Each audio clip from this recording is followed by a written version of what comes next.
Muy buenas noches, bienvenidos a un nuevo martes policial en Así Somos. Hoy, equipo completo, estamos con Lama en algún estudio de este tremendo canal. Ahí está Lama, le mandamos saludos. No lo puedo creer, weón. Perdóneme, hay muchos que por aquí no han pasado y siguen sentados allá. Oye, qué injusticia más grande. Monty Salpati, por supuesto, nuestro experto Carlos Gutiérrez hoy día, Carlos, para hablar de estas historias que nos impactan, que nos duelen. Nuevamente un martes policial que es cruzado por el femicidio. Vamos a viajar hoy día hasta Argentina para ver el caso de una rapera que denunció tener miedo, denunció a su expareja hasta que la encontraron lamentablemente muerta. También viajaremos hasta Tarapacá para hablar de un femicidio y también un parricidio. Pero para comenzar, Salfate, hay actualización en este caso que llevamos varios capítulos tratando, que es el caso de María Isabel Pávez, luego de que la PDI detuviera al único sospechoso de lo que nosotros hablamos femicidio en el caso de la muerte de esta chica de 22 años. Destaco lo que hicimos en este mismo lugar, en este mismo espacio, en Así Somos, el martes pasado, cuando tratamos de, por ayuda a la comunidad, darle entendimiento de que este hombre podría haberse encontrado precisamente en el lugar donde fue hallado. Así que nosotros hicimos un llamado, así que usted lo vea, que por favor colaborar, entregamos los teléfonos y nos alegra de poder haber sido una ayuda para finalmente permitir el arresto de este hombre. Nos vamos al titular de ADN, que dice así: PDI detuvo en Valparaíso a Igor González, único sospechoso por el asesinato de María Isabel Pávez. Una cosa que nos llama la atención, Carlos, que él está en un lugar muy céntrico, ¿cierto? A un par de cuadras del Congreso, que está prácticamente al frente del terminal de buses. Esto es parte de la estrategia y también muy cerca, me decía alguien por ahí, de una comisaría. Esto es parte, digamos, de su planificación, que no me vayan a buscar donde claramente nadie sospecharía, muy cerca de la justicia, o simplemente las cosas se dieron por casualidad y finalmente la colaboración de la gente fue lo que le dio la presión. Yo creo que se dieron varios factores. Este tipo tiene que haber visto estratégicamente la ubicación, pese a que él no salió mucho del lugar. Eso sí hay que dejarlo claro. El tipo, se entrevistaron al dueño de este hostal y él manifestó que lo vio solo una vez. Y el tipo bajaba a la puerta del hostal, que las imágenes que vimos todos cuando lo toman detenido, claro. Y siempre estuvo básicamente escondido en su habitación. Entonces, que haya existido el Congreso del país muy cerca o alguna comisaría o personal de Carabineros muy cerca, yo creo que en este caso no tiene tanta relación porque no salió mucho del lugar. Quizás se interrumpió algo mayor, ¿o no? O sea, estaba haciendo tiempo ahí y tenía un plan de salida que no se alcanzó a ejecutar. Yo creo que eso es más probable, porque estamos hablando de la avenida Argentina, es una avenida bastante conocida en Valparaíso, y además es un lugar con mucho tránsito de personas y vehículos, por supuesto. Entonces, el que pasar desapercibido mucha cantidad de gente es mucho más simple. Yo me gustaría verlo más de ese punto de vista, y además seguramente para planear otra escape a otro lugar. Ya sabemos que este personaje tenía una posible vía de escape a otro lugar, lo vamos a ir viendo más adelante en el programa, pero está muy cerca del terminal de buses también, y tenemos terminales marítimos en Valparaíso, es decir, el tipo podía haber tomado algún tipo de embarcación, cualquiera que ésta sea, y podía haber hecho un transbordo a otro lugar más grande. Tiene muchas vías de escape más que Santiago, por supuesto. Lama. Carlos, tengo una pregunta porque tiene que ver directamente con algo que conversábamos la semana pasada, y es de este supuesto o posible grupo de protección que tiene este hombre. A mí me parece, y esto es una opinión personal, que él no está actuando solo. No fue solo a esconderse allá.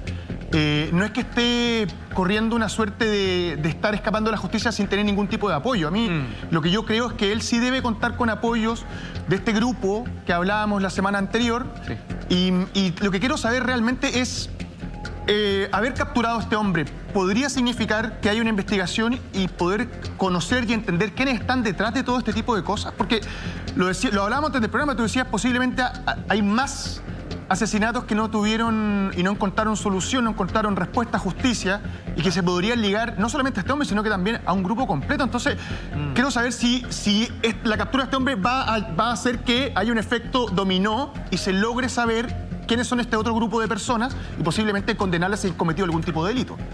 Debería, la parte investigativa debería enfocarse también en los otros supuestos cómplices. Claro. ¿Quiénes son las personas que lo cubrieron?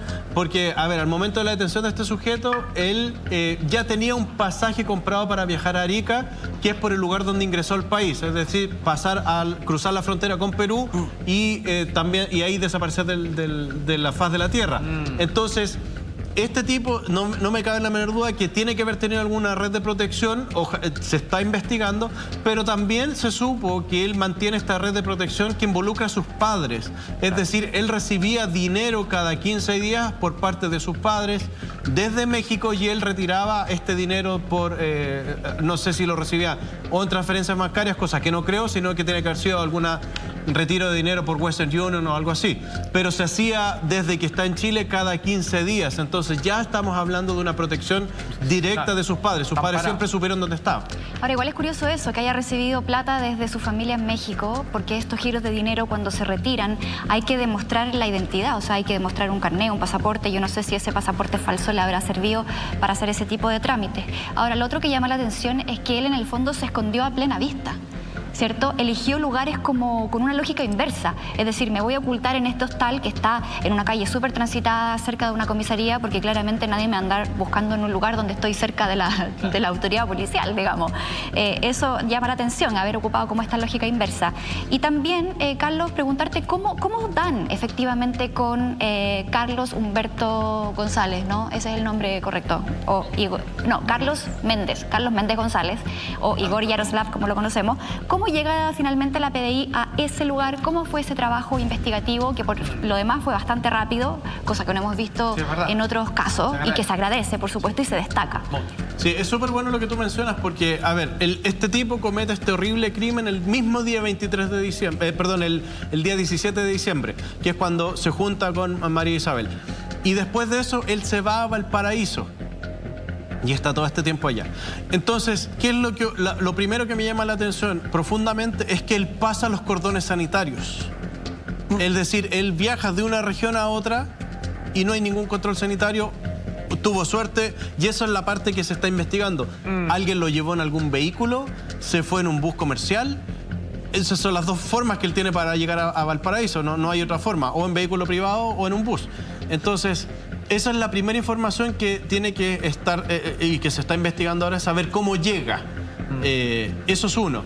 Y segundo, cómo la policía llega donde está esta persona es...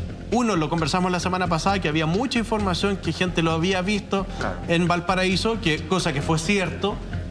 Aquí tenemos los resultados. Y dos, este personaje mantuvo su teléfono celular y tenía otros dos aparatos más, aparte el de María Isabel.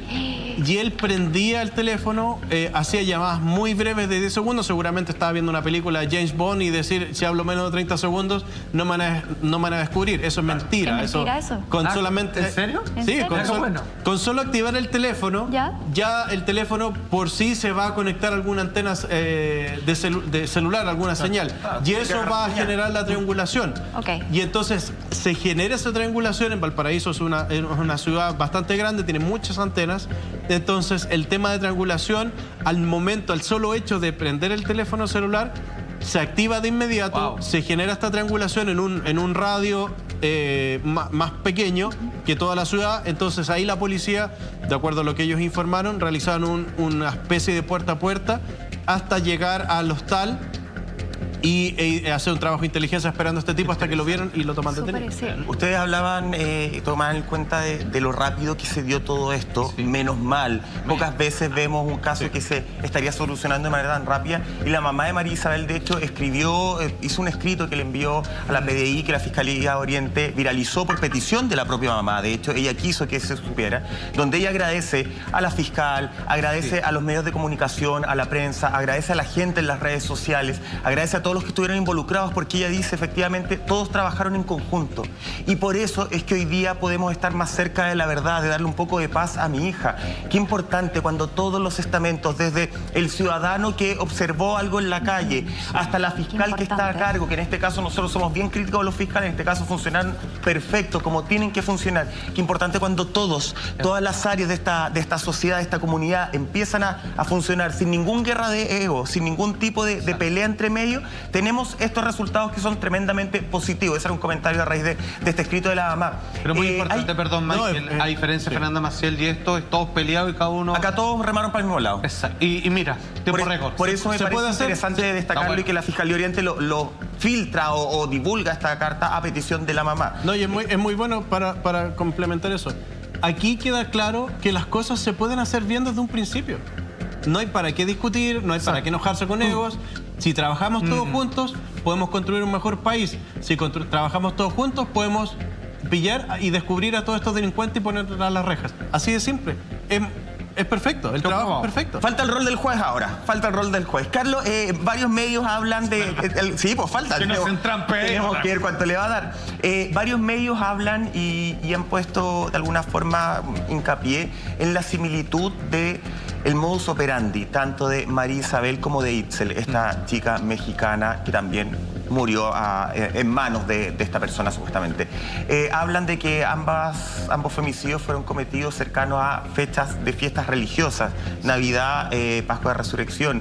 Ambos habrían sido cometidos un día jueves también. Ambas mujeres se parecen mucho físicamente y la forma de asesinarlas habría sido justamente la misma. Ya vamos a entrar un poco dentro de lo que se puede hablar de eso.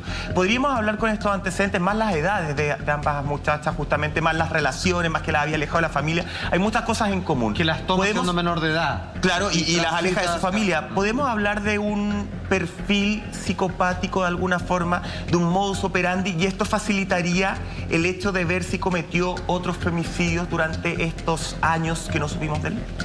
Sí, acá estamos frente a un psicópata, derechamente. Aquí este tipo tiene una estructura y esa es su firma.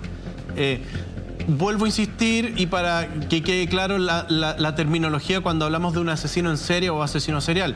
Es una persona cuando comete más de 3 crímenes de las mismas características. Acá solo tenemos 2. Confirmado. Pero por eso digo solo, porque no me cabe la menor duda, y ojalá me equivoque, pero lamentablemente la evidencia está indicando lo contrario, que este tipo pudo haber cometido otros crímenes entre el año 2009 y ahora el año 2020, que fue cuando cometió, a fines del 2020, cometió el crimen de María Isabel. Entonces... ¿Pero con este perfil se facilita la búsqueda un poco? Por supuesto, porque el tipo va dejando un patrón. Ya sabemos con este segundo crimen confirmado, cometido por esta persona, que esa es su firma, ese es el patrón. Entonces ahora las policías tienen que buscar, tanto en México, en Chile o en Perú, que es el otro país donde pasó este personaje, no sabemos por cuánto tiempo. Pero mira, hay un punto interesante.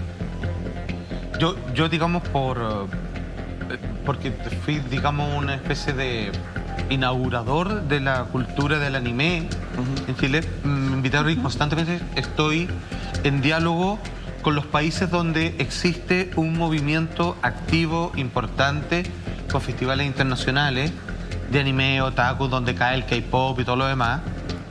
Y los principales son México, Chile y Perú. Mira.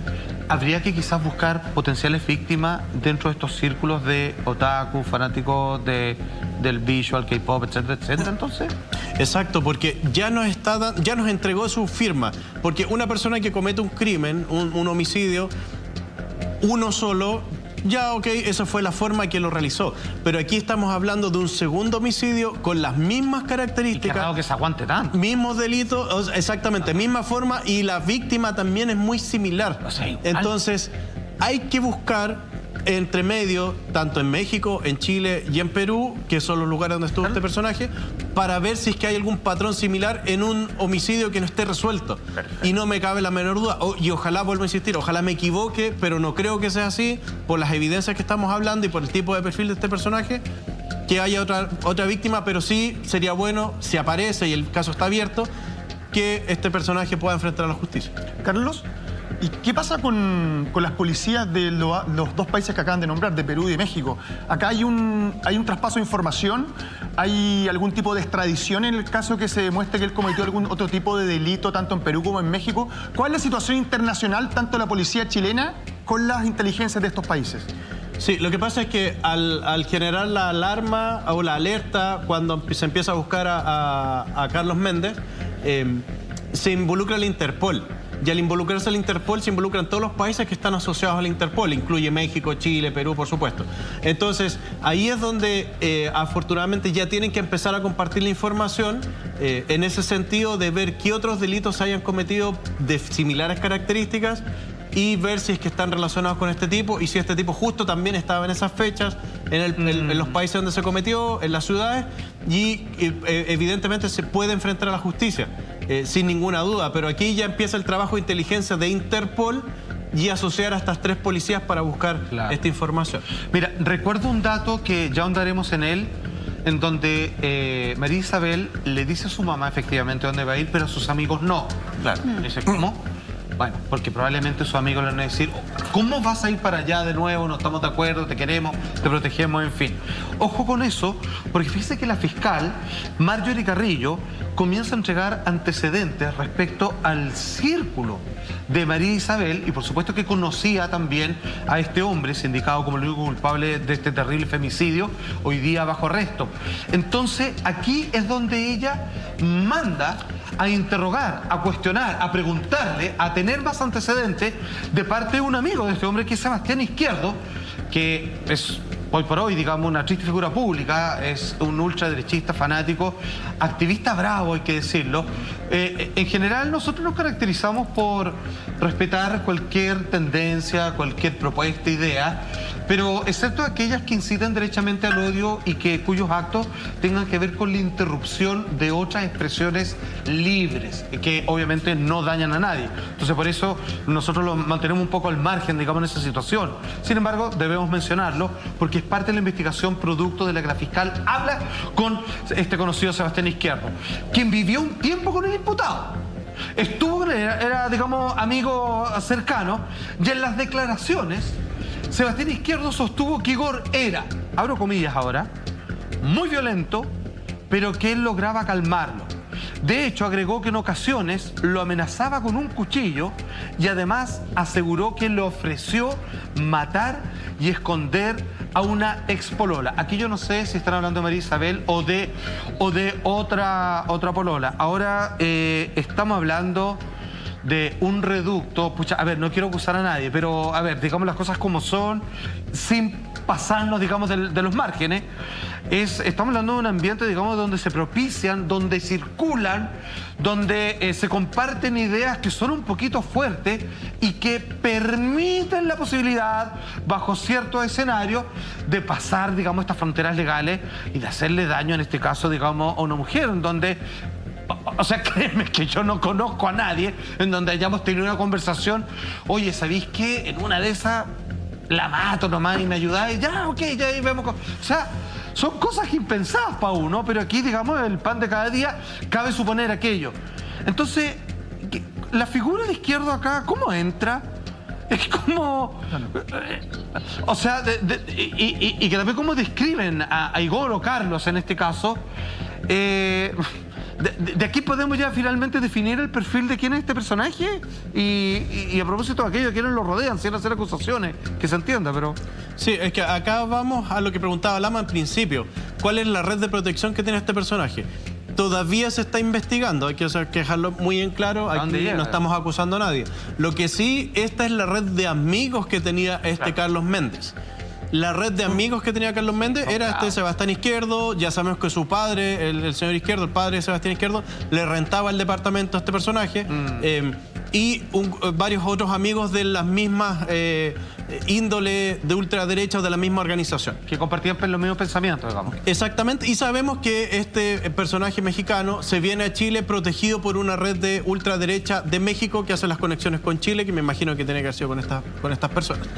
Entonces, acá estamos hablando de la relación que existe entre estas personas como amigos, y así fue entrevistado seguramente e interrogado por parte de la Fiscalía, para que les explicara cómo era la personalidad de este sujeto. ¿Qué es lo que pasa en este caso puntual? Aquí tenemos la mitad de la versión, que es la versión de el señor Izquierdo, en contra o narrando cómo era la personalidad de este personaje. Ahora hay que ver qué es lo que dice este personaje mexicano de Izquierdo, porque puede desmentirlo y ahí alguien está mintiendo o confirmar la información que está entregando la Fiscalía. Porque entonces puede ser que Izquierdo se esté protegiendo frente a lo que pueda decir también Carlos, ¿no? O sea, exacto. Insisto, sin acusar a nadie. Estoy hablando, digamos, sobre la idea que se me ocurre. Es por eso que yo les indico que esta es la mitad solamente de una versión. Hay que verificar si esta versión coincide con la del otro personaje o no. Y ahí empiezan las contradicciones o las ratificaciones de la evidencia testimonial, que en este caso, y ahí la fiscal se puede hacer su idea de la estructura que ellos tenían y por supuesto después presentar en un juicio. Bueno, un trabajo que ya está avanzando justamente y eso es lo que nosotros hoy día validamos en Así Somos, que se esté trabajando y que se logre justicia para María Isabel. Nos vamos a un titular de Publimetro justamente que habla de toda la investigación, cómo está avanzando, y este titular dice lo siguiente: murió desangrada. Fiscalía da a conocer crudo relato sobre el femicidio de María Isabel Páez. Más allá de entrar en los detalles que a nosotros como programa no nos interesa generar ese morbo, sí nos parece necesario mostrar este titular porque va de la mano un poco, Carlos, de lo que hablábamos antes, del modus operandi que realiza este sujeto justamente.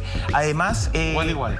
¿Cómo? Igual al de Itzel. Además tenemos... Es que ya parece un ritual, si el día jueves ser con la festividad, o sea, no quiero pasarme, pero pareciera ser que no es un día escogido al menos azar. un toque. Además, en este caso, en el de María Isabel, según la investigación justamente que entrega la PDI, que comparte la fiscal, a María Isabel la habrían encontrado al interior de un closet, ¿cierto?, envuelta en una frazada. ¿Se habría limpiado la escena del crimen? O sea, ¿él habría tratado de limpiar todo como para ganar tiempo en esta situación? Sí, él trató de limpiar después que cometió el crimen. También se está investigando si es que hubo algún tipo de relación sexual en el momento, o antes, obviamente, previo al homicidio. Y el tipo esconde el cuerpo de María Isabel en el closet y después limpia o trata de limpiar la escena del crimen. No lo hace muy bien, porque después llega el otro ocupante del departamento y encuentra algunas manchas en el piso y él trata de limpiar también pensando que era otra cosa. Y así lo narra en la fiscalía. Entonces, este tipo trató de limpiar todo, no lo hizo de forma muy prolija, dejó todas las cosas ahí también, entonces fue muy fácil para la policía encontrar esa evidencia y dilucidar que efectivamente el tipo había limpiado la escena. También se encontraron 2 cuchillos de cocina con los cuales al parecer habría cometido, a lo menos con uno, el horrible crimen. Y se dieron cuenta también que había desaparecido el teléfono de María Isabel, que fue encontrado en posesión del imputado al momento de su detención también. Entonces ahí está el tema. Y seguramente la fiscal va a tener que ver si es que es necesario tipificar también el delito de robo o no, porque después utiliza el teléfono de María Isabel para mandar los mensajes. Que conocemos a su madre que el teléfono estaba malo, para pedir el dinero, mandar mensajes a sus amigos y entonces ocultar un poco la información cuando manda la dirección diferente. Claro. El tipo sabía perfectamente lo que estaba haciendo. Carlos, la semana pasada en esta audiencia en donde el Ministerio Público da a conocer estos detalles, también se formaliza a este sujeto por los delitos de femicidio y también de pasaporte falsificado. Hay 2 cosas que me llamaron la atención en esa audiencia de formalización, que pude ver algunos extractos. La primera es que, claro, quienes están defendiendo la parte de la familia de María Isabel pedían 300 días para la investigación, sin embargo la magistrado da 6 meses, o sea, baja un poco los días que se pedían por parte de ellos, ¿cierto? Yo no sé por qué ocurre eso, si necesitaban esos 300 días para poder realizar también investigaciones en paralelo con México, para poder ahí hacer algún cruce. ¿Cómo resulta eso? Si te parece a ti que 6 meses es suficiente. Y también por parte de la defensa de Carlos Méndez, su abogada decía y reclamaba que hubo una detención ilegal. ¿Por qué ocurre eso también? En primera instancia, claro, la familia pidió los 300 días a través del Ministerio Público porque seguramente ellos tienen que y de acuerdo a la información que manejo, es que ellos necesitan también solicitar pericias en el extranjero. Me refiero a las compañías de mensajería de texto, emails, etc. En el caso, y considerando el crimen de Itze, en México no tiene nada que ver con el proceso en Chile. Son dos cosas diferentes. Entonces, lo único que la fiscal, en este caso, mostró al tribunal fue para recrear y para que el tribunal se ilustrara en el sentido de que este tipo ya había cometido un crimen de las mismas características y estaba prófugo de la justicia. Como antecedente. ¿Qué es lo que ocurrió? Al bajar a 6 meses, igual está dentro de lo esperado, y todo proceso investigativo en Chile, cuando se imputa a una persona, ese proceso dura 2 años máximo.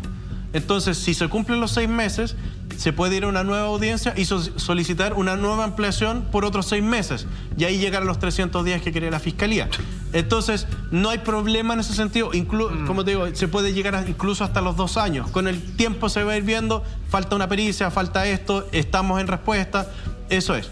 Y segundo, la otra pregunta que me has hecho... Con respecto a la era el sentido de la defensa. Sí. En el sentido de la defensa, ellos aducieron que no había, que el tribunal que emitió la orden de detención era otro tribunal y no era el que había tenido en primera instancia la presunta desgracia.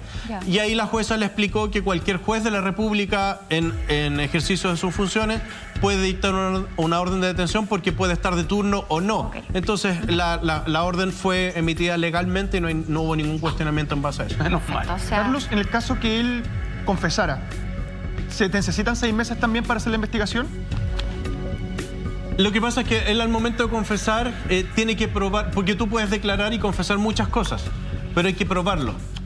Entonces, porque dices. Y es exactamente, que todo ocurrió como yo digo, porque puede declarar y confesar, por ejemplo, lo que pasó con Felipe Rojas, en el caso de Fernanda Maciel. Claro. Él declara y confiesa, pero al momento de iniciar el juicio, él puede guardar silencio. Y toda la declaración y todo lo que pasó antes no es válido porque en el juicio no está declarando. Y ahí es donde la evidencia física toma importancia. Te lo voy a preguntar así, para que prime la justicia, ¿qué tienen que hacer desde Chile? ¿Retenerlo acá o puede que en México se activen estos círculos de poder y empiezan a pedir la extradición para condenarlo por su primer crimen en su país natal? Puede ocurrir. Puede que solicite la extradición. ¿Cuál es el tema, cuál es la estructura el parámetro legal en cual nos movemos en este minuto? Es que necesita primero ser condenado y cumplir una condena en Chile porque él asesinó a una ciudadana chilena y fue detenido en Chile. Perfecto. Él tiene que enfrentar la justicia en Chile primero y después eventualmente una extradición. Eso debería ser la estructura normal y dentro de la lógica legal. Vamos a ver si se cumple.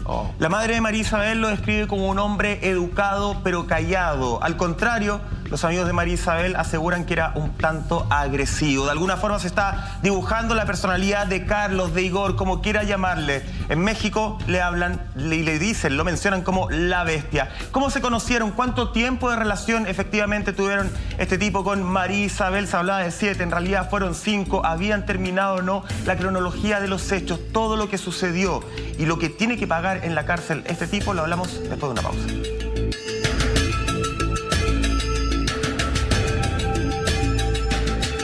Miércoles ya dibujando Así Somos de martes policial. Y antes de irnos a la pausa, Salfate, hablábamos de estos antecedentes, de cierta claridad que se empezó a dar en el caso. Se hablaba de que María Isabel con Igor o Carlos tenían 7 años de relación, finalmente fueron 5. ¿Cómo se conocieron ellos? A ver, ellos se conocieron en un lugar que es un punto de encuentro clásico ya por varias décadas para el mundo de los otakus y para aquellos que consumen el K-pop, por ejemplo, o para aquellos que disfrutan, digamos, de la cultura popular asiática en general, que es el Eurocentro, ¿cierto? Este edificio de centros comerciales, pleno Paseo que está ubicado en Plaza Ahumada con Moneda, a una cuadra del metro de la Universidad de Chile. Debo decir, de paso, que esto se entienda bien, no lo digo porque aunque venga de cerca la recomendación, es que los municipios, Pudahuel, Maipú, Estación Central, Providencia, siempre tienen la puerta abierta para hacer eventos masivos con el mundo de los otaku, porque son particularmente bien portados. No hay problema, limpian, no ensucian nada, no tiran nada al suelo. Entonces no hay nada dentro de la comunidad que pueda generar algún tipo de culpa o tendencia de aquí se habla de pactos satánicos, matar a alguien. No, es muy contrario a eso. Hay gente muy tranquila por lo demás, de carácter incluso más introvertido, que algunos son cosplayers, se disfrazan y todo lo demás. Qué bueno que lo digas, porque muchos ya estaban apuntando con el dedo de alguna forma a los otaku. No, está muy lejos de eso. No, nada que ver. Muy piola. Y María Isabel conoce, junto con un primo de ella, a Carlos, o Igor, como quieran llamarle, porque frecuentaban estos lugares donde son tiendas que se han especializado con importar productos originales de Japón o de Corea y que son muy apetecidos por los fanáticos. Y de ahí se establece esta relación cuando ella tenía 15 años y donde nadie le pareció muy raro porque él siempre intentaba parecerse más joven, igual mayor de edad, pero él vendía esta pomada igual como a la madre de María Isabel, que era claramente alguien quitadito de bulla, muy caballeroso, introvertido quizás, pero muy como la tribu taco a veces suele ser, y que compartían este interés común que era el fanatismo por la cultura popular asiática. Fueron amigos un par de años, pero finalmente esto se extiende hasta que se convierte en pololeo y de ahí ellos son pareja por un tiempo bastante prolongado. Hasta noviembre del 2020, en donde ellos ya estaban desvinculados como pareja, pero que igual están justo en ese proceso en donde uno vuelve, digamos, con quien estuviste acompañado por tantos años. 5 años no es menor. Nos queda claro que su grupo de amigos no les parecía porque ya le habían sacado la foto claramente, porque a la mamá quizás la ves de pasadita, la puede engañar siendo muy bien portadito con un lenguaje apropiado, pero el grupo de amigos con el que comparte y todo, yo creo que esta gente que se pone máscara le dura un rato, sí, pero después a la larga generalmente son poco pacientes, como se han dicho por ahí, incluso agresivos, ¿cierto? Temperamentales, llevados a su idea, de que comienza a hacer siempre estos actos de separarlo de su grupo más cercano para generar así como una apropiación de la persona y todo lo demás. Pero se conocieron en el Eurocentro y compartieron un interés común nada más. Yo a esta altura ya no sé si, dado el actuar de este personaje que nunca me haya tocado dentro del mundo otaku, él lo utilizaba él como un cebo. Más que un gusto real. Más que un gusto real, fíjate, aparte que tenía la excusa perfecta para poder taparse el rostro por esto de que él consideraba, digamos, que no le gustaba, que tenía una catarata en un ojo. Sí, es que ahí empiezan a coincidir las piezas del rompecabezas, de este rompecabezas llamado homicidio o femicidio de María Isabel. Izquierdo vimos en el bloque anterior que él declara que esta persona es muy violenta, que lo incita y que le estaba hablando de que quería matar a alguien y no sé qué. La madre de María Isabel lo conoció y al contrario, totalmente opuesto, decía que era una persona muy tranquila, un poco introvertido, pero muy tranquila, muy educado. Pero los amigos de María Isabel coinciden con Izquierdo. Que el tipo era violento, que no era lo que le mostraba a su madre, a la madre de María Isabel, sino que era un personaje totalmente diferente. Y a lo mejor por eso María Isabel no les dice que se va a reunir con él, porque ya existía este rechazo entre amigos. Entonces empezamos a ver realmente la personalidad de este personaje en esas características, ya con dos grupos de personas que lo conocían totalmente opuestos, pero ambos coinciden en la violencia que tenía esta persona interna. Lo que pasa es que acá hay dos problemas, porque de alguna forma la madre puede no ver esta violencia. Entiendo que todo este tipo de personas tienden a hacer esto en la máxima privacidad, cosa que nadie se entere. Y la víctima, ella, ponte en el caso que lo denuncia. Oye, ¿sabéis que estoy siendo víctima de violencia en mi relación amorosa? Tampoco son muchos los elementos que te pueden entregar. Te pueden dar una orden de alejamiento, ponte. Pero ¿qué sacas cuando tienes un tipo de este nivel de brutalidad, la bestia, como le decían en México, y que es capaz de hacer cualquier cosa por obtener lo que quiere? Entonces, me parece que acá estos son los casos donde tenemos que empezar a plantearnos, lo hemos hablado muchas veces en el programa, qué vamos a hacer hacia adelante y cómo vamos a tratar de proteger a las mujeres que viven violencia en sus relaciones amorosas, y que cuando tratan de buscar un camino para poder erradicar esta violencia, finalmente nunca encuentran un camino adecuado. O la autoridad, o ponle como queráis, no es lo que se necesita para poder evitar este tipo de situaciones. ¿En qué punto intervenir? Claro, es que a eso quiero llegar. Ponte que ella, como lo vimos con la carabinera, hubiese tomado todos los conductos regulares. Posiblemente tendríamos el mismo resultado de esta historia. Creo que es ahí, y es en este momento de inflexión, empezando en el 2021, donde tenemos que empezar a tomar medidas y a pensar cómo vamos hacia adelante a evitar este nivel de acoso y cómo hacia adelante vamos a proteger a mujeres que viven violencia en sus relaciones amorosas y que lamentablemente, como hemos visto en este programa, muchos casos terminan así. Sí, es que ¿sabes qué, Lama? Yo creo que en este caso es súper particular en el sentido de que estamos hablando de una persona extranjera y que ingresó al país con un nombre falso. No, sin duda, claro. Entonces, si se hubiese otra hecho... maquinaria la que se está moviendo. Claro, aquí empiezan a involucrarse otros aspectos. Entonces, yo no sé si se hubiese hecho la denuncia o es que a lo mejor nunca existió violencia antes.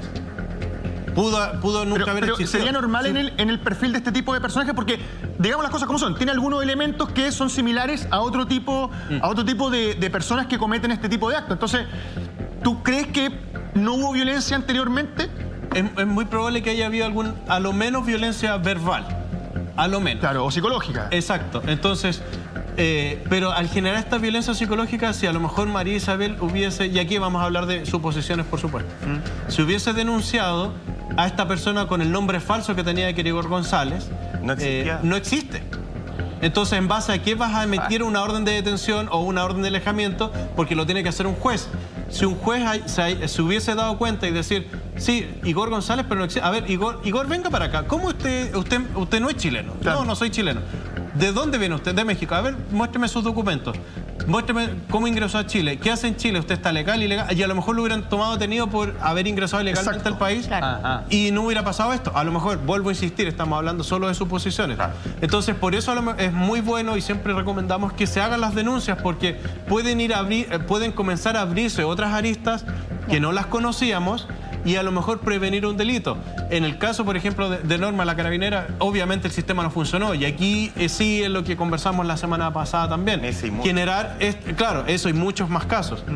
Generar normas, porque estamos empezando el año y sería muy bueno que este año se inicie con algo nuevo porque ya todo lo que existe no funciona. Eso ya está claro y lo hemos conversado todos los martes. Entonces aquí a lo mejor iniciando este año generar una nueva o una modificación a la legislación donde estos sujetos que están con una orden de alejamiento se les pueda poner este brazalete, lo conversamos la semana pasada, para que se sepa, uno, dónde está el personaje, porque todos esos brazaletes traen un GPS, entonces lo puedo rastrear y decir, este pajarito está en tal parte. Y segundo, saber si quebrantó la orden de alejamiento. Y si la quebranta, porque tienes la evidencia física por el GPS, decir, señor, usted incumplió la orden judicial de no acercarse o no salir de tal región, venga para acá, preso, prisión preventiva. Entonces, quizás a lo mejor, ¿cuántos delitos, cuántos femicidios podríamos prevenir? Si hacemos esa pequeña variación, es agregar una palabra a la legislación o a la normativa que existe. No solo a los condenados, agreguémosles imputados con orden de alejamiento y condenados. Y salvaríamos quizás cuántas vidas. Carlos, yo me quiero quedar con dos cosas puntualmente. Primero, ¿cómo le responde el Estado a la familia de María Isabel? Porque finalmente dejar entrar a una persona con un pasaporte falso es una falla tremenda de nuestro sistema de control fronterizo. O sea, de partida ahí el Estado tiene una tremenda responsabilidad. Y segundo, en este momento no existe ninguna ley que proteja a las mujeres. No existe una ley contra la violencia hacia las mujeres puntualmente. Existe la ley de violencia intrafamiliar. Y yo no sé si en este caso, por ejemplo, cuando existe solamente un pololeo, donde no hay un matrimonio de por medio, donde no hay una convivencia, donde no hay hijos en común, una mujer puede igualmente, en este contexto solo de pololeo, ampararse en esta ley de violencia intrafamiliar, o cómo uno como mujer puede ir a hacer una denuncia cuando no hay una relación quizás más formal en el sentido de compartir un hogar o tener hijos en común. Lo que pasa es que hace muy poco la ley de femicidio tuvo una modificación y se le agregaron otras características. Y ahí podría interpretarse, porque para variar hicieron la ley un poco gris, el hecho de ser atacada por el solo hecho de ser mujer, sin tener ninguna relación ni parentesco con la persona. Ni nada. Nada. Okay. Eso en otros países de Latinoamérica y del mundo se llama feminicidio. Esa es la diferencia. El femicidio es cuando existe una relación previa, que son novios o viven juntos o tienen un hijo o tuvieron alguna relación previa.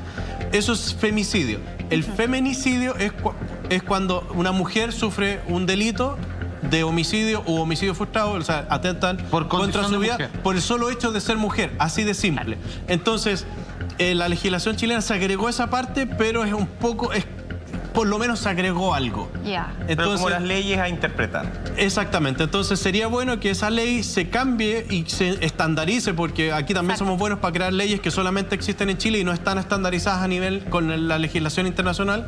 Entonces crear la figura del feminicidio y ahí cubrir a todas las mujeres que existen en este país. O esto entraría en la ley de violencia en el pololeo, ¿no? Claro, lo que pasa es que ahí está lo raro de las leyes, de crear leyes sobre leyes que existen o no existen, y leyes porque salió un caso en los medios de comunicación y hay que hacer la ley tanto, de este otro. Entonces, si haces una ley que cubre o una ley que tipifique el feminicidio tal cual, claro, feminicidio o feminicidio frustrado, da lo mismo si es violencia intrafamiliar o no, es feminicidio. Perfecto. O feminicidio frustrado, entonces cubres todo automáticamente. Entonces eso a lo mejor es un llamado de ir mejorando esta legislación hacia las mujeres. Esa es la forma. A todos los parlamentarios para que vayamos hacia ese camino, hacia ese propósito, ¿cierto, Carlos? Eso es lo mejor. Vamos a seguir muy atentos al caso de María Isabel Pavés, justamente. Le mandamos un abrazo cariñoso ahí a toda la familia y sus seres queridos. Y nosotros, Alfate, nos vamos a otro caso donde se mezcla el femicidio con el parricidio. Estamos hablando justamente Tarapacá. Para eso invocamos el siguiente titular que nos llega de Bio Bio Chile. Atención con esto, porque aquí quizás vamos a destapar una realidad bastante cruda de la cual se habla poco, pero que para ciertas mujeres es pan de cada día. Acusado de femicidio y parricidio en Tarapacá, pasará a control de detención este día domingo. El hecho en sí pasó al mediodía del sábado recién pasado. Un hombre de 34 años en un lugar apartado, obviamente ya yéndose de la carretera hacia el interior, en la región de Tarapacá. Lo que sucede es que ataca a su pareja, a su conviviente de 30 años. No conforme con eso, pasa luego a asesinar al hijo que tenían en común, uno de los dos de 4 añitos. Acá hay diferencias, digamos, que yo no sé si para el caso da un poco lo mismo, que es si los atacó con una escopeta, con un elemento contundente, digamos, pero el caso es que le quitó la vida a su conviviente de 30 años, el de 34, y luego a su hijo mayor de 4 añitos. Quien se habría salvado de todo esto es su pequeñita hija también, que tenían en común, de 2 años, que en ese momento, aquí también está por definirse, que estaba encargado en unos vecinos, o si estos vecinos que, viendo lo que acabo de escribir, esta trifulca que entre ellos termina asesinando a su conviviente y a su hijo mayor, habrían rescatado a esta pequeñita de 2 años que hoy día quedó, digámoslo, huérfana, porque este hombre claramente no se podría volver a acercar a ella. La mamá perdió la vida a manos de este individuo y también le quitaron a su hermano. Yo quiero plantear esto sin establecer un prejuicio, pero esto yo lo sé por experiencia, digamos, de personas que investigan estos casos en esta zona, que están un poquito apartadas, digamos, del bullicio de la ciudad o de los mecanismos, digamos, de la sociedad un poco más modernizada. Estamos viendo el mapa, pero que ustedes entiendan, digamos, lo alejado que puede llegar a ser de lo que nosotros consideramos donde hay un acopio de mayor cantidad de personas dentro de lo que nosotros llamamos pueblos, ciudades, villas. Con lo más urbano. Es más urbano. Muchas gracias, Michael. La localidad de Cibaya, ahí lo que estamos observando. ¿Por qué digo esto? Y no sé si me quiero detener demasiado acá, pero entiendan de que existe una realidad que está velada, que a los medios de comunicación, digamos, no les interesa, y que en muchas de estas localidades esto se establece casi como una normalidad, y es donde la violencia intrafamiliar, en lugares apartados, la verdad es que es como se vive día a día, por décadas, por centurias, hasta el día de hoy, y solamente en casos muy escabrosos como esto es que llegan a asomar la cabeza fuera hacia la luz pública. Pero esto es algo que pasa, por lo que yo sé, por los antecedentes legales de estas localidades. A propósito de una amiga que trabajó en esta área, es todos los días y a cada rato. Sí, es una situación lamentable que acá en estas localidades, cuando vemos estos casos, lamentablemente el primer femicidio de este año, ya empezamos con la cuenta de nuevo y seguimos tal cual. Enviarle un fraternal abrazo a su familia, a la familia de la víctima también, y acompañándonos en este momento tan horrible. Pero acá nos damos cuenta de que este es el país que tenemos. Este es el país que supuestamente estamos en el siglo XXI y todo eso, pero las estructuras del Estado en sí no llegan a estas localidades, no llegan. Y tal como tú lo dices, esta situación es muchas veces más común de lo que uno quisiera escuchar. Me ha tocado vivir durante mi vida en varias regiones del país, visitar locales muy alejados, como de Puerto Edén y cosas así, en el sur de Chile, sur extremo.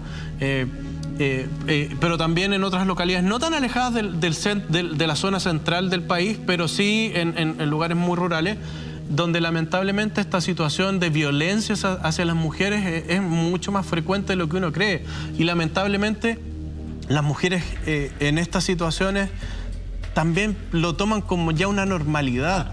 Y eso es lo que debemos empezar a... Y ese es uno de los objetivos que nosotros tenemos como programa, de poder educar y decir que no es normal que un hombre golpee a una mujer, no es normal que el tipo llegue borracho y la golpee, no es normal que el tipo le exija la comida como que si fuera su empleada. No, eso no es así. Entonces, este caso, estamos ahí, y volviendo al caso en sí, es una localidad rural donde, y ahí estamos viendo las imágenes de la casa donde estaba, es una localidad que está alejada y el vecino más cercano seguramente está a un par de kilómetros. Entonces, sí, si los vecinos se dieron cuenta de esta agresión brutal que tuvo esta mujer con su hijito de 4 años y la niñita de 2 años que se salvó, fue gracias a los vecinos. Y aquí también es la importancia de la empatía que podemos tener como sociedad y como comunidad, de darnos cuenta cuando alguien escucha un ruido, o en este caso los gritos de la mujer. Los vecinos de inmediato reaccionaron y se dieron cuenta, y ellos de hecho toman detenido a este personaje y llaman a la policía, que en este caso los carabineros, que son los que están más cercanos, pero tampoco están ahí, sino que estamos hablando de kilómetros de distancia. Entonces es muy bueno que los vecinos se hayan involucrado tan fuertemente en este caso para apoyar a la niñita que quedó con vida de esta tragedia. O sea, tenemos una cosa clara, y no pasa por este gobierno, yo creo que pasa por todos los que han venido hacia atrás, que hay zonas de nuestro país que viven cierto abandono. Y no solamente a nivel de planes de gobierno, sino también educacional y también a nivel de seguridad. Sí. Entonces creo que ahí hay algo, hay que entender que no todo lo que tiene cemento es lo que funciona en este país, o no todo lo que tiene cemento es donde tenemos que estar preocupados. Me parece que es súper importante poner ojo a estas cosas. Hay una realidad que nos gusta esconder debajo de la alfombra o desconocer. Nos dimos cuenta, gracias al 10%, que la gente no tiene internet en su casa, o que por lo menos la mitad de las personas no puede pagar internet. Imagínate cuál es la situación en estas zonas rurales. Lo que te quiero preguntar, Carlos, es, tú decías, los carabineros están lejos. Acá tenemos un problema porque una comisaría se comparte, no sé, en 5 comunidades rurales en lugar de que haya una pequeña comisaría en cada una. ¿Tiene que ver con un tema de recursos o tiene que ver con un tema de cómo se organizan las distintas zonas del país para tener un número de carabineros o policías que les puedan dar la seguridad que necesitan? Lo que pasa es que es un tema, es un todo, de todo lo que me acabas de mencionar, todo tiene alguna relación. Es problemas de dotación, porque el ideal, la OCDE, y Chile está incluido en la OCDE, solicita que los países, o el ideal que los países tengan es un policía cada 600 personas. Ese es el ideal. Pero ¿cuánto no, es acá? Acá se cumpliría, entre comillas, porque un policía cada 600 personas son los 60.000 carabineros que tenemos. ¿Cuál es el pequeño detalle? Que se les olvidó leer la letra chica. Que son 60.000 policías en el país patrullando, no de guardia, no de vacaciones, no de turno, no con licencia. Entonces, a todo turno, en todo minuto, tiene que haber un policía cada 600 personas. Ese es el ideal. Y eso es lo que tienen los países desarrollados. Entonces, eso es lo que nosotros tenemos que apuntar. Entonces, eso significaría que a lo menos Carabineros de Chile debería tener el doble o un poco más incluso de la dotación. Entonces, estamos hablando de 120.000 o 140.000 carabineros. Claro. Y tenemos solo 60.000 trabajando en la calle. No saquemos acá el tema administrativo, que los generales, que los coroneles, es solamente gente que esté trabajando, patrullando en la calle. Entonces, obviamente en estas localidades no se cumple con eso, y con suerte hay 5 o 10 carabineros que entre ellos se tienen que cubrir los turnos, que es un turno de patrullaje, a lo menos 2 personas, y 2 carabineros. Se acostumbran a las costumbres del uno de guardia de 24 horas, el otro saliente de guardia después de trabajar 24 horas, y uno a lo menos con vacaciones, porque también son personas y tienen que descansar. Sí, entonces, no da. Los vimos el otro día en esta famosa fiesta de Cachagua. En Cachagua es una localidad normalmente pequeña, y para una situación normal, con suerte hay 10, 20 carabineros, no hay más que eso, y un furgón. El furgón se echa a perder y se acabó el patrullaje. Entonces, imagínate si eso en una localidad en la quinta región pasa, ¿qué pasa en este lugar que es un lugar desértico? No, pasa de todo. Entonces, no A hay. raíz de este tremendo y brutal crimen, justamente los vecinos de Cibaya comentaban esa realidad. Decía, cuando necesitamos hacer denuncia, tenemos que viajar a Huara, que está a más de 80 kilómetros, por lo tanto es tiempo valioso que se pierde entre medio. Efectivamente, Y si plata. tú haces un llamado, los carabineros no van a llegar enseguida, por tanto ahí hay un tremendo problema y tiene que ver también con esta reestructuración que se le está pidiendo hace mucho rato a carabineros, ¿cierto? Y no es problema, Ahora, quiero dejarlo súper claro, no es problema el carabinero que está ahí trabajando. El carabinero, el cabo, el sargento que se saca la mugre ahí trabajando todo el día, hay que sacarse el sombrero con ellos. Y ellos hacen lo que pueden con lo que les entregan. Acá el tema es un nivel más arriba, es la persona que toma la decisión de llevar más carabineros a ese lugar o generar un cuartel más cercano donde están esas comunidades. Yo entiendo obviamente que no puede haber un carabinero por cada localidad, pero ¿por qué no? Si esas limitantes las ponemos nosotros. Pero Tiene quizá que ver la mucho administra- con la distribución justamente Claro, por también que supuesto. se da, porque a esas localidades se les deja mucha menos dotación que acá en la capital. Tú Importa también menos hablabas... para el sistema, digámoslo. O sea, yo creo- Y sabéis que o sea, el sistema, Carlos, hablaba del poder de los vecinos, porque en este caso efectivamente los vecinos son, más allá de las dos versiones que existen, los vecinos son los que logran que este personaje sea detenido. Pero el poder de los vecinos es súper limitado.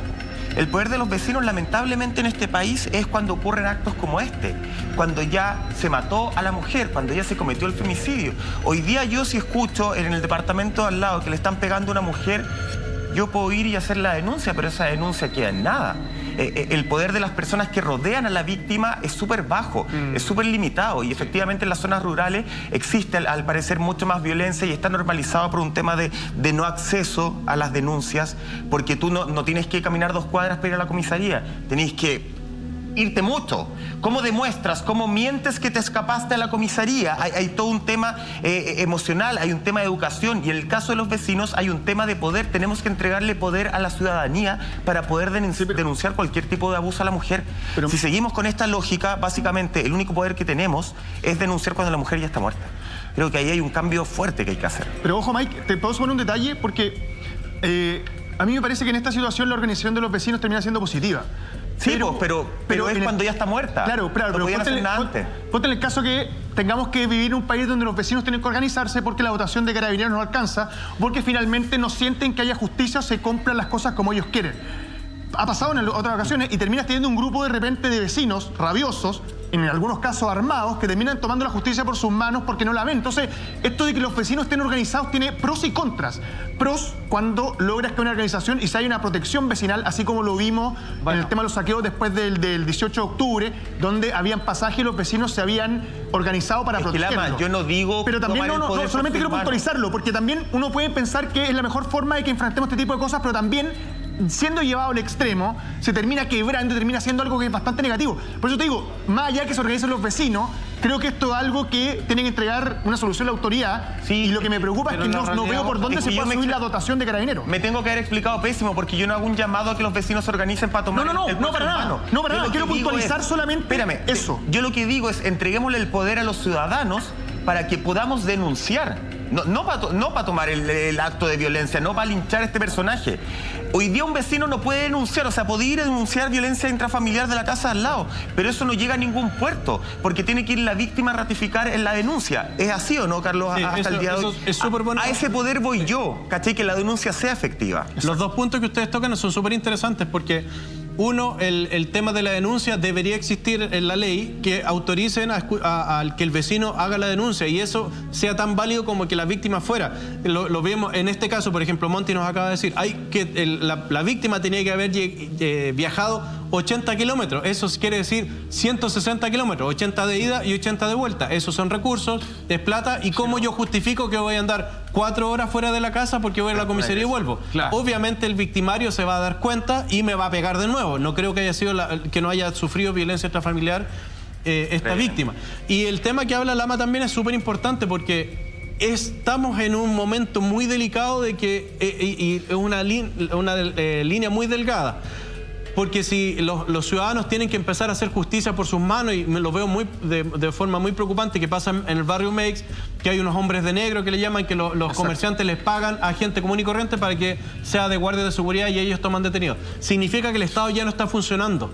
y cuando el Estado no funciona, empiezan los problemas con las entidades civiles y ahí el Estado deja de estar y después recuperar eso es muy, muy difícil y lo hemos visto que ha ocurrido en otros países. Entonces, ojo con eso, no hay que hacer algo ya y aumentar las dotaciones de las policías ya. Yo sé que esto no es de un día para otro, no es fabricar carabineros y sacar a detectives y sacarlos de la escuela. Son años de capacitación, pero hay que hacerlo ahora. Hay que hacerlo ahora, porque lo de ahora va a ser respuesta que vamos a tener de aquí a 3 años más. Wow, y los casos lamentablemente no paran en Chile y en el mundo entero, Salfate, porque hay una rapera argentina que denunció por las redes sociales que tenía miedo. Habló que su expareja la estaba amenazando, que tenía mucho miedo. Se lo contó en un círculo reducido de amigos. ¿Qué es lo que pasó? Absolutamente nada, hasta que apareció muerta. Esta mujer que efectivamente le dijo al mundo, le dijo a sus cercanos, tengo miedo. Acá también falló todo el sistema y falló de alguna forma el sistema más cercano. Revisamos este caso, continuamos hablando lamentablemente otro martes de femicidio después de esta siguiente pausa. Vamos directamente hasta Argentina para conocer el caso de Paula Jiménez, una conocida rapera que se encontraba sin vida el pasado 25 de diciembre del año pasado. En primera instancia, investigado como suicidio, pero ahora la investigación da un giro y se está comenzando a investigar por presunto femicidio. Salfate. A ver, vamos a este titular de Bio Bio Chile. Pongan mucha atención porque tal como dice Monty, la verdad es que esto parecía un caso cerrado de forma rápida e inmediata. Con todo respeto y cariño lo digo, con toda mi admiración por la cultura del pueblo argentino en términos de, bueno, de investigación policial, que es justicia, deja harto que desear, la verdad. Dice ahí, rapera argentina publicó en redes, sus redes sociales por supuesto, ella es conocida por si la quiere conocer como Gema o Chini, que tenía miedo de su expareja. Posteriormente apareció asfixiada 10 días después. Como decía Monty, eso es en el pasado 25 de diciembre, después de la noche buena o Navidad. ¿Qué es lo que pasa? Esta mujer que en la localidad de Misiones, en Argentina, que ya se estaba haciendo bastante popular, nosotros ahí la vimos cómo improvisaba sus versos, le gustaba el hip hop, el rap, quería introducirse también en el trap, estaba leyendo que era en una línea un poquito así como más erótico-romántica y ella bastante guapa y talentosa, lo hacía muy bien. Y de un tiempo a esta parte, ella comienza sin decir, no tengo depresión, no, la vida me tiene harta, simplemente dice, tengo miedo, producto de su expareja. Eso es lo que sus fanaticadas, sus círculos cercanos, sus amigos, dan cuenta de aquello a través de sus redes sociales. El caso es que ella cuando aparece asfixiada en su departamento, cuando su hijito no está, porque fue a pasar, digamos, la Nochebuena con, digamos, su padre, finalmente lo que sucede es que esto se indica prácticamente inmediato como un suicidio. Claro. Pero haciéndola súper corta. Fue entonces sus seguidores, sus amigos, sus círculos cercanos quienes dicen, por favor, ella ha estado publicando durante muchos días antes, más de una semana, 10 días antes, de que ya tiene miedo a su expareja. Aquí, esto del caso del suicidio, yo creo que es fácil de ver, ¿o no? O sea, si que alguien te asesinó o que tú te quitaste la vida, yo creo que la escena del crimen queda más que claro, pero parecía que la policía argentina la quería hacer corta. Sí, lo que pasa es que ahí está el tema investigativo de las policías y aquí también ha pasado. Lamentablemente. No es exclusivo de allá. No, y en muchos países pasa. Sí, eso, vamos a dar eso. En el sentido, ¿qué es el problema o qué es lo que ocurre en este tipo de circunstancias? Cuando el policía va o se encuentra lamentablemente el cuerpo de una víctima en esas circunstancias, como un posible suicidio, con un vínculo, ellos dicen, suicidio, listo, no hay que investigar más allá, y asumen esto. Y eso es un gran error que cometen las policías cuando están investigando, asumir. Aquí no hay que asumir nada, nunca los investigadores no asumimos nada. Cuando asumimos algo, nosotros cuando tenemos evidencia física en las manos y decimos, esto más esto es igual a esto, pero con evidencia. Eso es el trabajo que tiene que tener el investigador y el trabajo que tiene que tener el policía también. Claro. El policía no puede asumir nada, el policía para eso es policía. Claro, sino, no opera del prejuicio. Exactamente, eliminar todo tipo de prejuicio.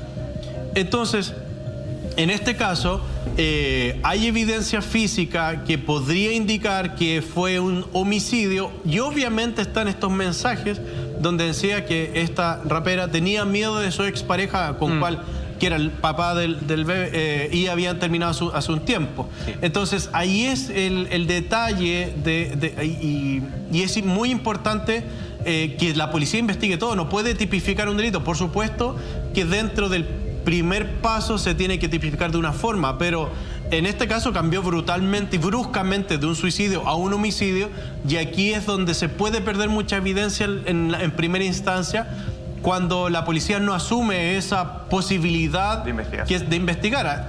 Cuando hay un fallecido, y yo siempre se los enseño a mis alumnos, cuando hay un fallecido, siempre se tiene que investigar como que fuera un homicidio. Porque después las evidencias y las pistas me van a ir diciendo, no, ¿sabes qué? No es un homicidio, es un suicidio. ¿Listo?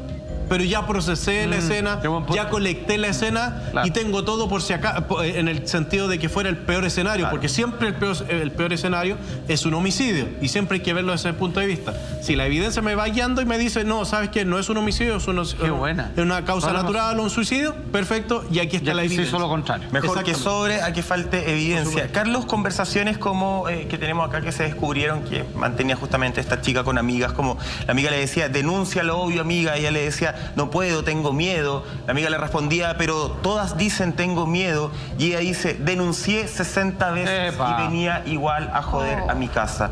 Jamás fue preso y lo voy a decir textual, y me cagaron a piñas. Nunca fueron presos. La ley es una mierda. La golpearon justamente me jodieron a piñas.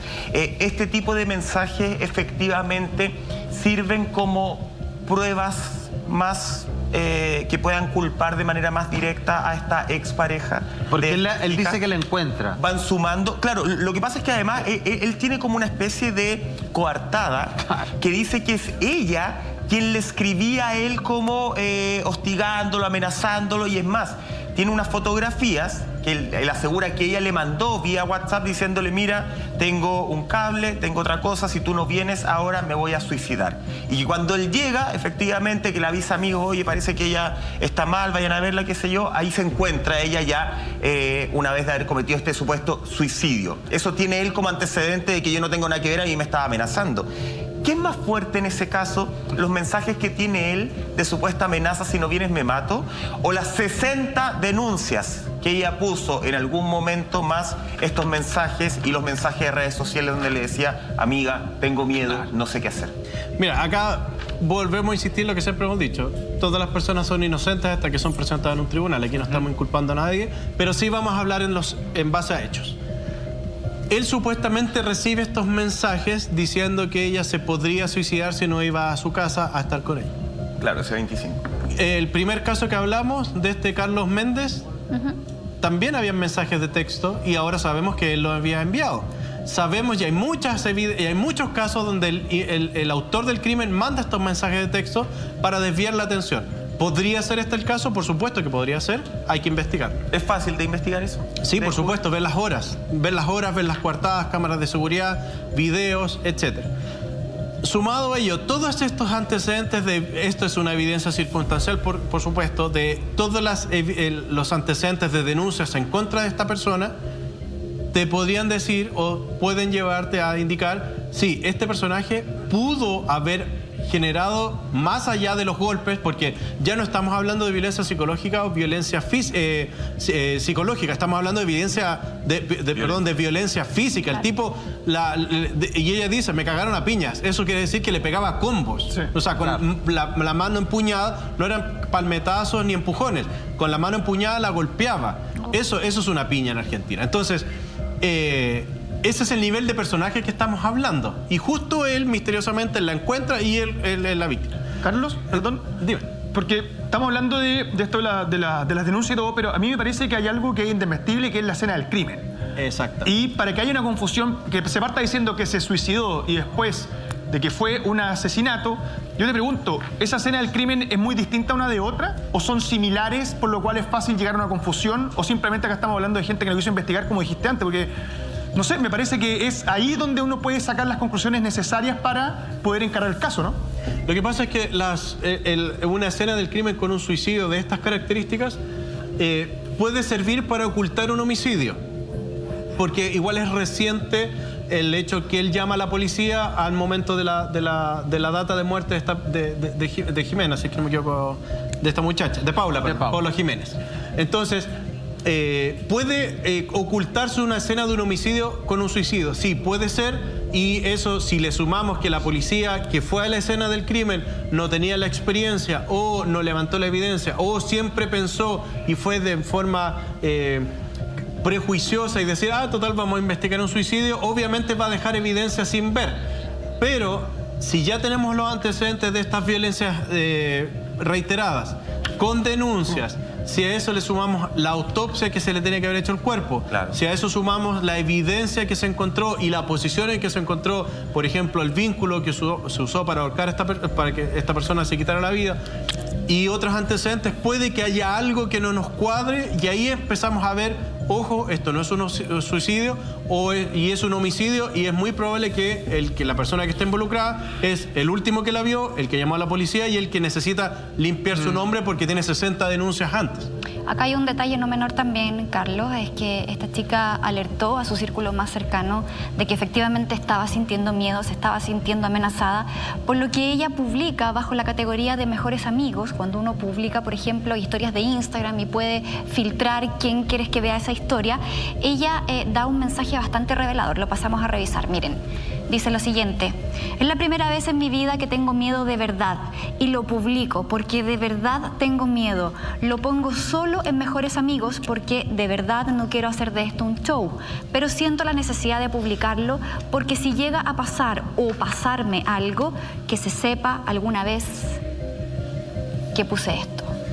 Acá es desgarrador escuchar esto, leerlo, porque finalmente lo hemos visto en Chile, lo hemos visto ahora en Argentina y en otras partes del mundo, en que las mujeres piden ayuda a gritos, como dice Salfate, y no son escuchadas. Yo no sé si no les creen, yo no sé qué está pasando. Yo me acuerdo una manifestación que hubo en la Plaza de la Bastilla en diciembre o en noviembre del 2019 en Francia, donde las mujeres hicieron una protesta manifestándose en contra de la policía, porque ellas decían que cuando iban a dejar denuncias que tenían que ver con violencia hacia la mujer, los policías no les creían o les decían, ya, pero ¿qué te hizo? No, me pegó una cachetada. Ya, pero muéstrame la evidencia. Bueno, me pegó, ¿qué quieres que haga? No tengo rojo, no tengo morado, pero me pegó.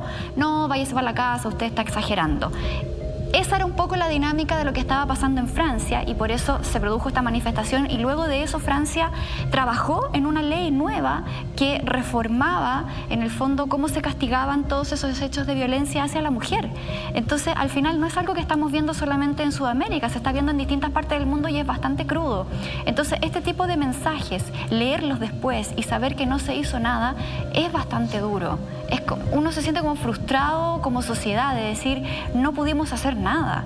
O sea, tantas veces que ella insistió, tantas veces que lo denunció y nadie la tomó en cuenta. Ahora también Argentina está viviendo una realidad súper dura con relación a los femicidios. El año pasado, dentro de los primeros 6 meses, hubo registro de 140 femicidios, o sea, uno cada 29 horas, un 15% más que en el 2019. Lamentablemente una realidad que va hacia arriba. Igual acá en Chile, vamos en este conteo, como tú bien decías, que lo abre esta mujer que es asesinada en Tarapacá. Es el primero del 2021, pero este conteo que cada 1 de enero llega a 0, rápidamente comienza a subir. Y eso es lo que finalmente a nosotros nos deja un profundo dolor de ver que la cosa sigue avanzando y no se le pone freno. Sí, yo creo que toda esta circunstancia, eso es muy común que ocurra con el tema de las policías. Lamentablemente, el policía que acoge la denuncia, que tiene que estar ahí, no se especializa en eso. Y eso es una de las reformas que tiene que tener la policía, ambas policías en Chile. Aquí cuando hablamos de una reforma a la policía, no es que hay una reforma solo en Carabineros, tiene que haber una reforma en ambas policías. Porque si reformamos una, la otra va a quedar atrás. Tienen que ir paralelas. Y por ejemplo, la realidad que conozco más de cerca que la de Estados Unidos, por supuesto, ellos se preparan para eso. Y mucha gente dice, pero siempre se comparan con Estados Unidos. Por supuesto, porque hay que compararse con los mejores, porque cuando ocurren estos errores, cuando ocurren estos detalles de las policías analizan sus protocolos y analizan cómo mejorarlos. No es necesario que haya una ley, sino que internamente la misma policía mejora sus protocolos internos. Entonces, la persona que acoge la denuncia tiene que ser empático y tiene que entender qué es lo que ocurre. no significa que a la persona que está cogiendo la denuncia le pase, o a lo mejor sí le ha pasado, lamentablemente. Pero significa que cuando uno va a un cuartel policial, no es porque uno quiera ir a saludar al carabinero o ir de paseo, vamos a ir hoy día a la comisaría. Muy por el contrario, cuando uno va al cuartel policial o pide ayuda o llama a los números de emergencia es porque tiene un problema. Claro. Entonces, al tener un problema, la persona que atiende ese teléfono, la persona que tiene esa denuncia, tiene que ser empática porque tiene que entenderlo así. La persona viene porque tiene un problema y yo soy la persona para solucionar el problema o a lo menos aliviar en parte eso. En este caso de Paula, ella hizo las denuncias.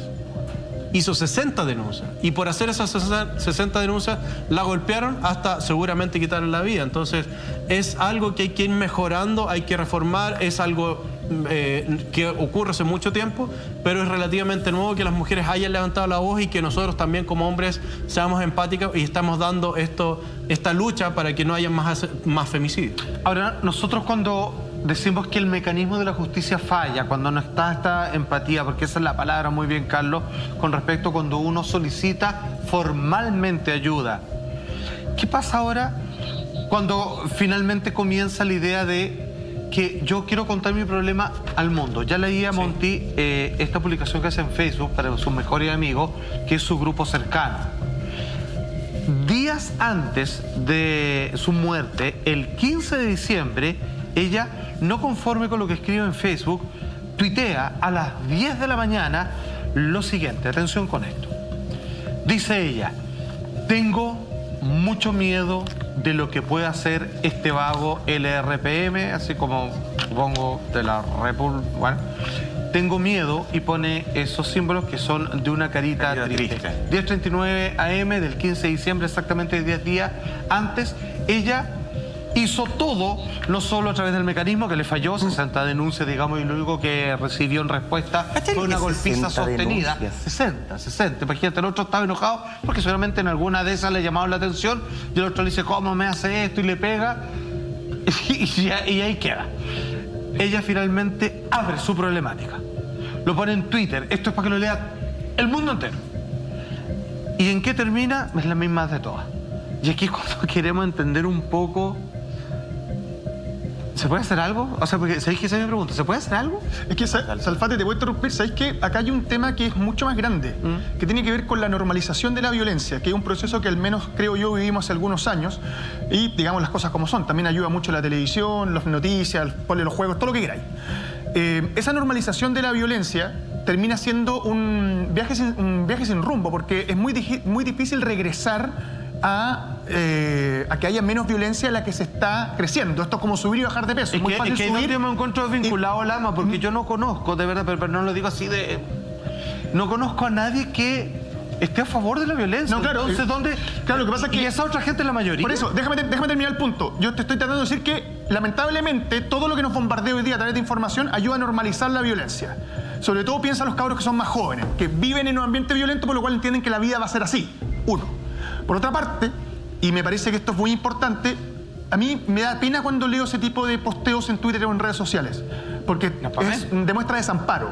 Y ese desamparo es frente a la autoridad. La autoridad no es capaz de darme una solución. Y me parece que ese tipo de mensajes, insisto con lo de la violencia, llevan a otras cosas. Porque perfectamente esta muchacha o la gente que la rodea, su familia, la gente que la quiere, puede haber armado un grupo de contención, un grupo violento que se hubiese enfrentado a su pareja de manera violenta, y estaríamos hablando de un hecho de forma similar. El desamparo que existe desde la autoridad, no solamente en Chile, sino que en gran parte del Cono Sur, frente al aumento excesivo y normalización de la violencia, es lo que nos tiene en la situación en la que estamos.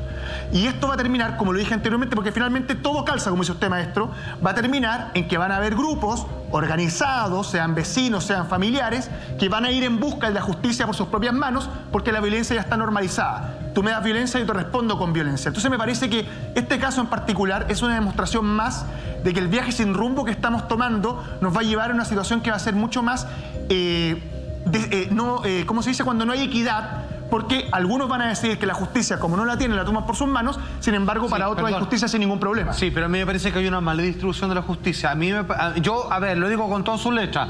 A ver, esto que pasó, obviamente, en la provincia de Misiones, Argentina, así fronteriza, que está un poco más centralizado con lo que pasa acá. Lo que quiere decir esto, creo que hay un mejor mecanismo para la justicia frente a un robo de un auto que a una mujer le baje a alguien un charchazo. Sí. Yo creo que ahí hay un problema. Hay más protección en los objetos y en la propiedad privada de que esta es mi playa, de cualquier juega. De que, y ahí te compro la normalidad de que, ¿sabéis qué? Una mujer, ¿sabéis que vamos a dejarla? ¿Sabéis que a una mujer le pegaron un balazo y menos mal que sobrevivió? Pero si le pegan 3 combos y si la patean en el suelo, todavía está en donde, pucha, es mejor llevar carabinero a esta persona que le robó la camioneta que a esta mujer que le pegaron 2 patas en la cabeza. Yo creo que ahí hay un cagazo cultural que todavía no se logra establecer con todos los discursos que es lo que todos quieren hacer de cambio. No, y muchas veces complementando lo que tú dices es... sí, se lo ganó. Algo tiene que haber hecho para que le pegaran. O sea, todavía se escucha, yo veo una burbuja, pero todavía existe eso, pero de una importante mayoría, Carlos. O sea, yo sé que existe, pero es un porcentaje importante eso todavía. Lo que pasa yo no lo veo, pero no sin negarlo, digamos. Sí, es prejuicioso. O sea, lo vimos en casos... A ver, y complementando lo que tú dices, en Chile es más fácil encontrar un auto que una persona desaparecida. Así de simple, la estadística lo dice. Entonces, lo vimos con el caso de Fernanda Maciel. Dijeron que era prostituta, que andaba vendiendo marihuana o droga, que era esto, que era esto otro.